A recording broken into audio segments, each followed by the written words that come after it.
নমস্কার বন্ধুরা, আজকে আবারও একটা নতুন ভিডিও নিয়ে তোমাদের সামনে উপস্থিত হয়েছি। বন্ধুরা, ভিডিওটির কন্টেন্ট হলো কিভাবে ইউটিউব চ্যানেলের প্রোফাইল পিকচার অ্যাড করতে হয় আর ইউটিউব চ্যানেলের ব্যানার কিভাবে তৈরি করে অ্যাড করতে হয়। তো চলো বন্ধুরা, দেখে নেওয়া যাক।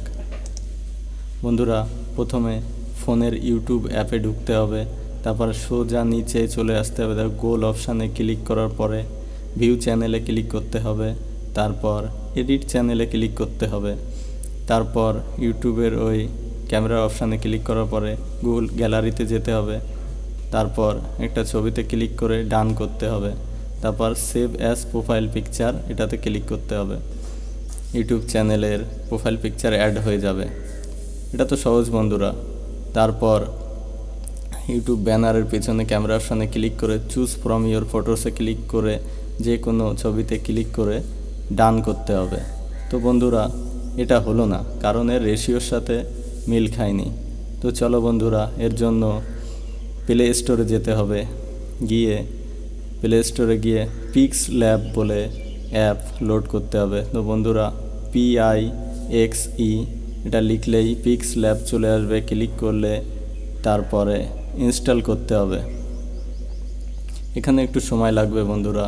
তারপর ইনস্টল হওয়ার পরে এখান দিয়ে কেটে দিয়ে বেরিয়ে যেতে হবে।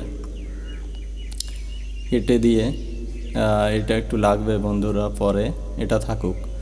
তারপরে পিক্স ল্যাব অ্যাপে ক্লিক করে নিউ টেক্সট অপশান আসবে, এটা ডিলিট করতে হবে। প্রথমে উপরে ওই অপশানে ক্লিক করে ডিলিট করে দিয়ে এবার 3 ডটে ক্লিক করতে হবে।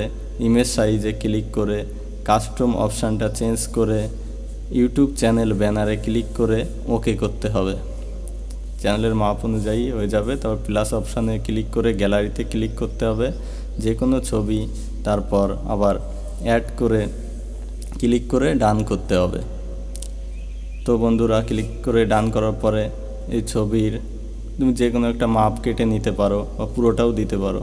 আমি কেটে নিয়ে ওটা পরিমাণ মতো অ্যাড করে দিলাম।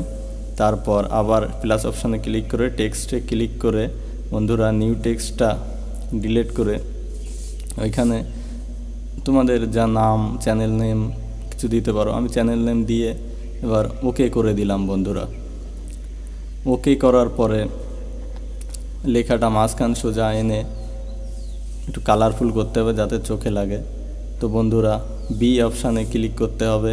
করার পরে ওই বি অপশানে আবার ক্লিক করে টিক চিহ্ন দিতে হবে, তাহলে লেখাটা মোটা হলো। এবার স্টকে গিয়ে এখানে এনাবেল করে টিক চিহ্নতে ক্লিক করতে হবে, একটু কালারফুল হলো। তারপর শ্যাডোতে ক্লিক করে এনাবেল করে আবার টিক চিহ্ন দিলে বন্ধুরা লেখাটা স্পষ্ট বোঝা যাচ্ছে। দেখো, এবার উপরে মেমোরি অপশান দেখা যাচ্ছে, দেখো ওইখানে ক্লিক করে মেমোরি অপশানে ক্লিক করে সেভ অ্যাজ ইমেজে ক্লিক করতে হবে।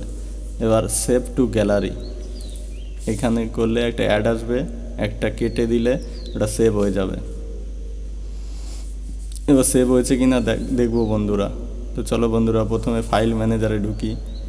ফাইল ম্যানেজারে গিয়ে এবার ইমেজ অপশানে ক্লিক করলে দেখো বন্ধুরা, পিক্স ল্যাবের এখানে চলে এসছে ছবিটা। এখান দিয়ে পুরো কেটে বেরিয়ে যেতে হবে বন্ধুরা। কেটে বেরিয়ে গিয়ে ওই সেই পেজে আবার ক্লিক করলে পিছনে ব্যানারের অপশানে ওই ক্যামেরার অপশানে ক্লিক করলে চুজ ফ্রম ইয়োর ফটোস এখানে ক্লিক করতে হবে। তারপর ওই ছবিটায় ক্লিক করে ডান করে দিতে হবে বন্ধুরা। এখানে পুরো জুম হয়ে আছে, তো ওই লেখাটা মাঝখান সোজা আনতে হবে। এনে এবার তোমরা এরকমও রাখতে পারো, আবার জুম কেটে দিয়ে ফুল ছবিটাও এখানে রাখতে পারো। তো আমি পুরো ছবিটাই নেব, ওই জন্য জুম কেটে দিয়ে ছোট করে দিলাম। দিয়ে আর ছোট হবে না বন্ধুরা। এবার সেভ অপশানে ক্লিক করতে হবে ওই উপরে। বন্ধুরা, তোমাদের ইউটিউব চ্যানেল ব্যানার সেট করা রেডি হয়ে গেছে। তো বন্ধুরা, কেমন লাগলো ভিডিওটি আশা করি কমেন্টে জানিও, আর সাবস্ক্রাইব করে দিও বন্ধুরা। Thank you.